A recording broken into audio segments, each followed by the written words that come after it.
जम्मू कश्मीर में कटरा से बनिहाल के बीच में रेलवे लाइन बिछाने का काम बहुत तेजी से चल रहा है। इस रेल परियोजना की अगर हम बात करते हैं तो ये 111 किलोमीटर लंबी रेल परियोजना है जो शिवालिक रेंजेस से लेकर पीर पंजाल के ऊंचे ऊंचे माउंटेन्स से होकर गुजरती है।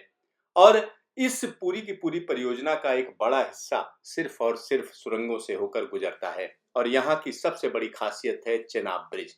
ये दुनिया का सबसे ऊंचा आर्च ब्रिज बन रहा है जिसकी ऊंचाई 359 मीटर होगी चिनाब नदी के तल से। और यहाँ पर रात दिन काम चल रहा है। यहाँ पर जो आप वीडियो देख रहे हैं ये दिखा रहा है कि किस तरीके से इस बेमिसाल काम को किया गया है। 1315 मीटर लंबा ये ब्रिज बनेगा और इस पर जबरदस्त तरीके से काम चल रहा है। यहाँ पर जो आप वीडियो देख रहे हैं ये पुराना वीडियो है और इसके आर्च की अगर हम बात करें तो 467 मीटर लंबा आर्च है और इस पर जबरदस्त तरीके का काम हुआ है। जो आर्च देख रहे हैं ये पूरा होने के करीब पहुंच चुका है और इसके बीच का हिस्सा हम कह सकते हैं कि पूरा हो रहा है। और हम आपको दिखा रहे हैं कि किस तरीके से ये बीच का हिस्सा रखा गया। और यहाँ आप देख सकते हैं बड़ी बड़ी क्रेन्स लगी हुई हैं और जो मशीनरी लगी हुई है वो बिल्कुल अलग तरीके से है। और ये देखिए किस तरीके से जो आर्च पूरा हो रहा है, ये अंतिम चरण में ये आर्च पहुंच चुका है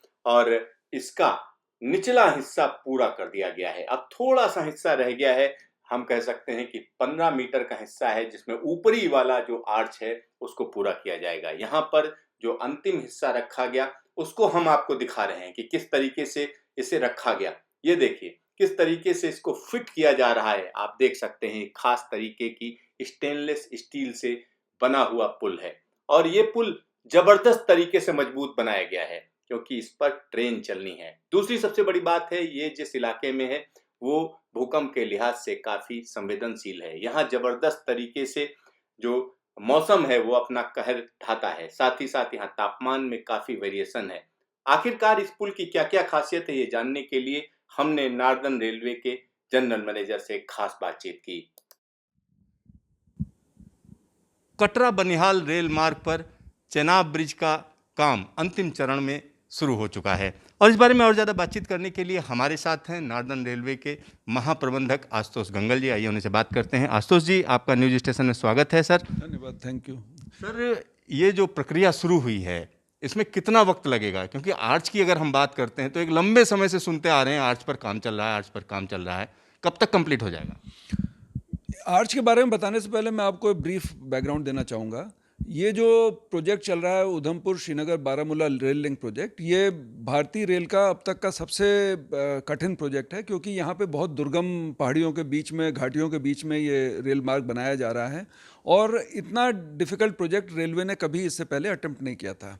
जो 111 किलोमीटर की स्ट्रेच बाकी है उसमें 97 किलोमीटर टनल्स के अंदर है, 7 किलोमीटर ब्रिजेस के ऊपर है और केवल 5-6 किलोमीटर की जगह बचती है जो या तो टनल के अंदर नहीं या ब्रिज के ऊपर नहीं है। तो इससे आपको इस मार्ग में जो हो रही हैं टेक्निकल चैलेंजेस और डिफ़िकल्टी का अंदाज़ा लग जाएगा।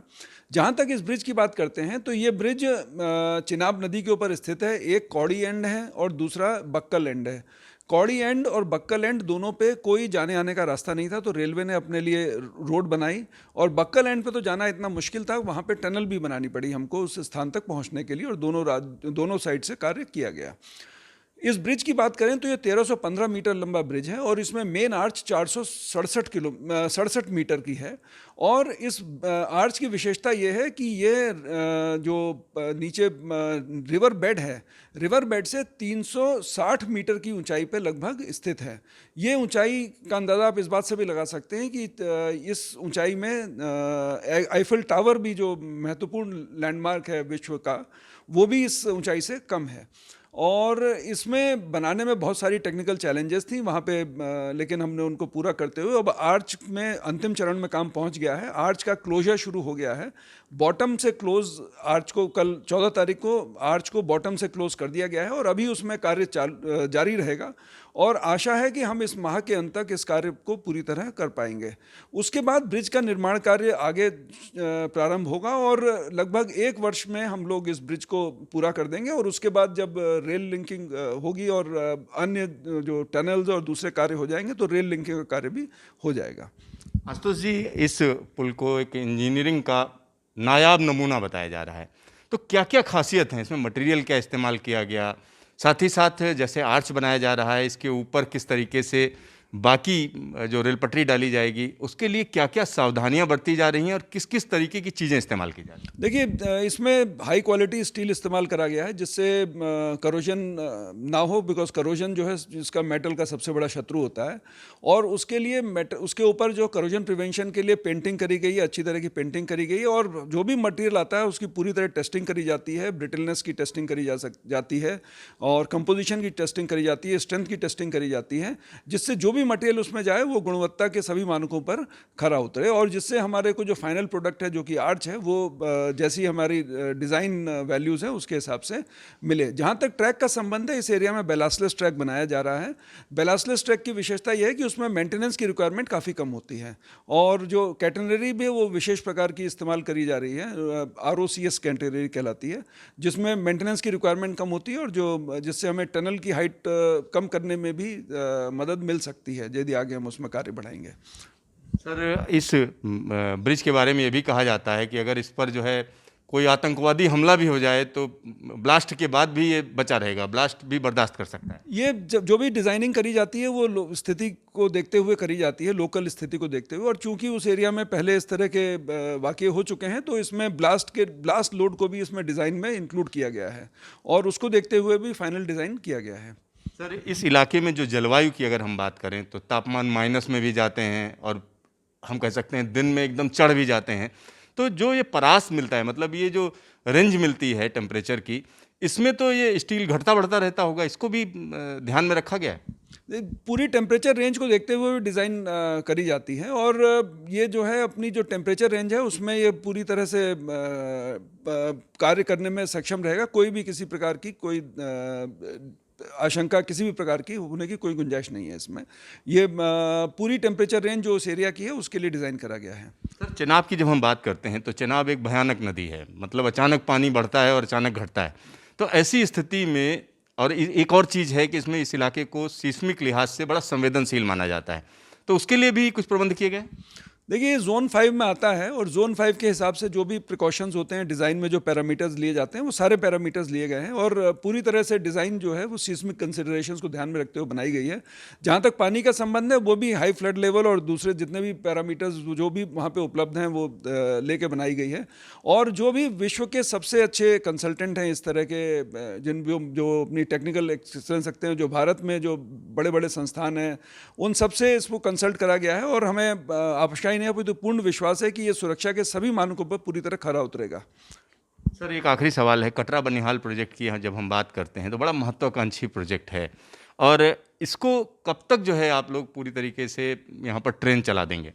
देखिए, इसमें जैसा मैंने आपको थोड़ी देर पहले बताया 97 किलोमीटर्स की टनलिंग है और इस एरिया में सबसे बड़ी परेशानी ये है कि इसमें एक्सेसिबिलिटी बहुत पुअर है, बिकॉज हिमालयाज़ जो है वो नए माउंटेन्स हैं और वहाँ पे हमें बहुत सारी रोड्स बनानी पड़ी हैं। लगभग 205 किलोमीटर की रोड्स हम लोगों को निर्माण कार्य के दौरान बनानी पड़ी थी, जिससे हम जहाँ पे निर्माण करना है वहाँ पहुँच सकें।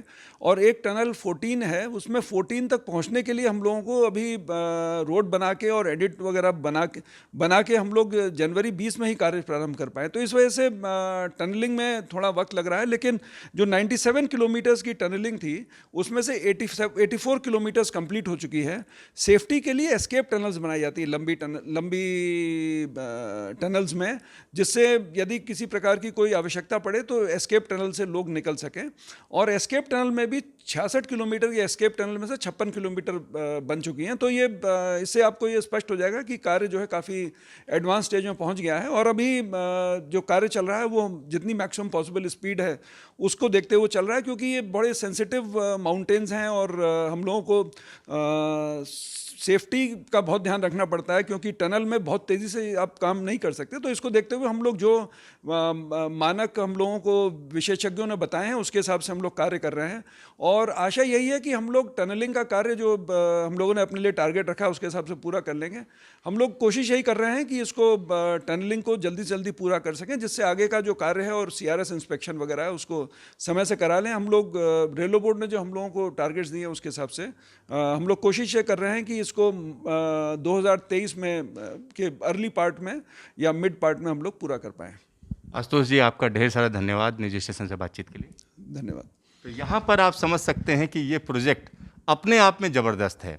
ज़बरदस्त इसलिए है क्योंकि जिस इलाके से होकर ये गुजर रहा है वहाँ पर भयानक जंगल हैं, साथ ही साथ वहाँ पर हम कह सकते हैं तमाम ऐसी जियोलॉजिकल फॉर्मेशन हैं जिनमें उथल पुथल होती रहती है। हिमालय का ये इलाका सीस्मिक लिहाज से भी काफ़ी संवेदनशील है। इन सब चीज़ों को ध्यान में रखते हुए यहाँ पर टनलिंग की जा रही है। एक बड़ा हिस्सा रेल मार्ग का टनल से होकर गुजर रहा है और एक बड़ा मुकाम हासिल किया है भारतीय रेलवे ने चेनाब ब्रिज के मामले में, और जल्द ही इसका आर्च पूरा कर लिया जाएगा। Siddharth, news station, Delhi.